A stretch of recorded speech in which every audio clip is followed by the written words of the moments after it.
আবু সাঈদের প্রসারিত দুই হাত যেন এক অলঙ্ঘনীয় পর্বত।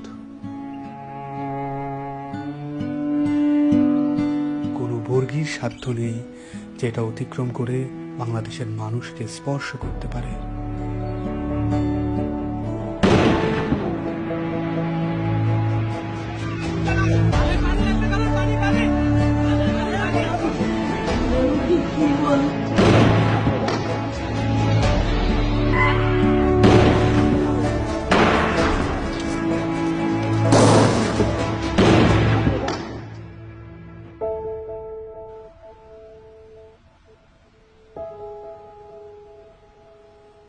জুলাইয়ের পর থেকে এই বাবা প্রতিদিনই রাস্তার আশেপাশে হাঁটাহাঁটি করেন। কখনো আবার নির্বাক দাঁড়িয়ে থাকেন। উনি সামনের দিকে তাকিয়ে থাকেন, কিন্তু আসলে কোনো দিকেই তাকান না।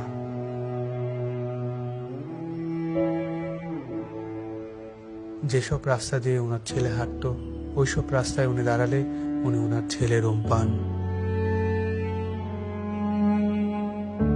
আমার ছেলে মৃত্যু অবস্থায় যখন দাফন দিতে নিয়ে যাবে, এর আগে যখন দেখছি যে হাসতেছে, সে হাসতেছে, হাসি মুখ অবস্থা। ইভেন্টের কাজ করতো, শুধু বাপের কিভাবে একটু সাহায্য করে। কোনো আজে বাজে আড্ডাতে ছিল না। ওই সারাদিন শুধু কলেজ থেকে আসা ও একটুখানি বিকেল বেলা একটু বন্ধু বান্ধব নিয়ে ক্রিকেট খেলতো, ক্রিকেটের পাগল।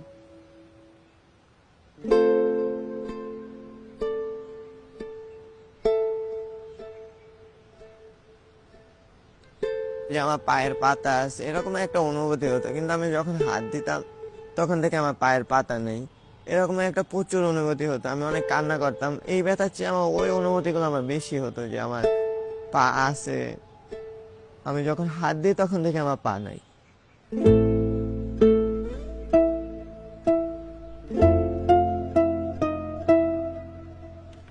এই হসপিটালে আমি অল্প কিছুদিন হলো আসলাম। পা দিয়ে নতুন ভাবে হাঁটা শিখতে আসছি। মানে ছোটকালে যেভাবে হাঁটা শিখেছে মা, ওই রকমের এখানেও হাঁটা শিখাচ্ছে আর কি।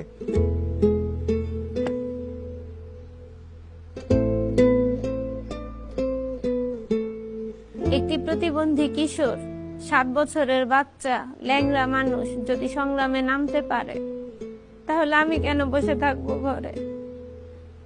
একদিন তো মরতেই হবে, তাই মৃত্যুর ভয় করে স্বার্থপরের মতো ঘরে বসে না থেকে গুলি খেয়ে বীরের মতো মৃত্যু অধিক শ্রেষ্ঠ। আমি যদি বেঁচে না ফিরি, তবে কষ্ট না পেয়ে গর্বিত হয়েও জীবনের প্রতিটি ভুলের জন্য ক্ষমা চাই। আনাস।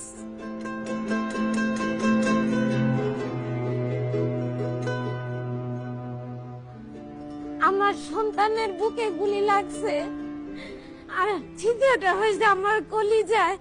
আল্লাহ পাক যতদিন আমাকে হায়াত দিছে, আমি এই হাহাকার নিয়ে বেঁচে থাকবো।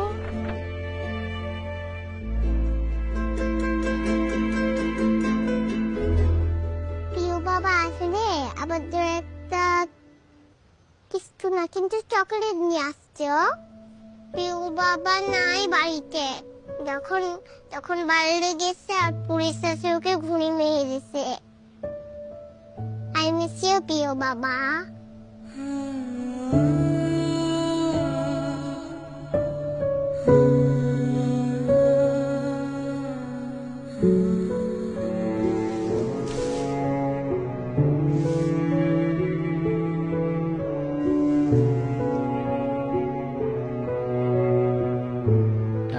চেম্বারের মধ্যে বক্তব্য দিছিল যে আমরা কোন সরকার বিরোধী আন্দোলন নয়, আমরা নিজের অধিকার আদায়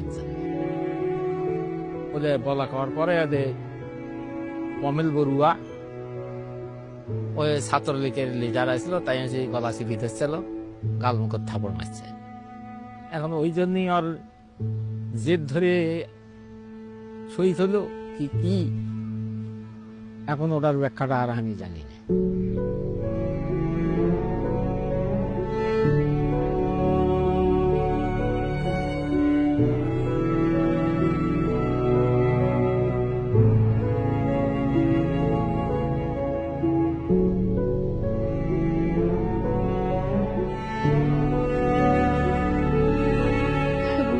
মায়ের দুধ খাইয়া ঘুমায়, সেই ঘুমটা ঘুমাইতে পারে না, তখন আফাইতে পাই করে লট করে ঘুমে লেগে আবার উঠে খুলে লই।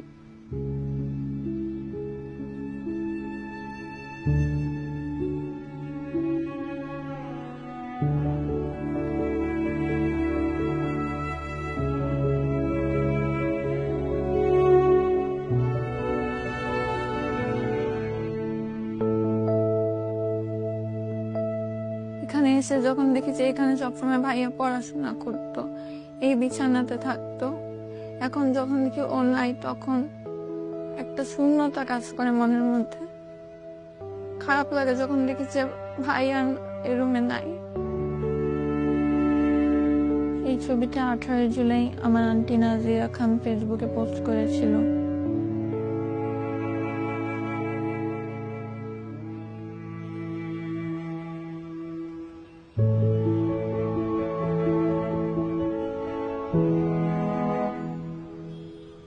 আজ কতদিন আমার ছেলে আমার মা কয়, আমার মাও কয় না, আমার বুক হয় না, কয় না আমার বাপ বেড়ে দে। আমার সন্তানদের যারা যেভাবে মারছে, আল্লাহ তাদের বিচার করুক। আমি সরকারের কাছেও বিচার চাই, জনগণের কাছেও বিচার চাই। আমার সন্তানদের মারছে, হাজার হাজার মায়ের বুক খালি করছে, যে খালি করছে তারও বিচার করুক।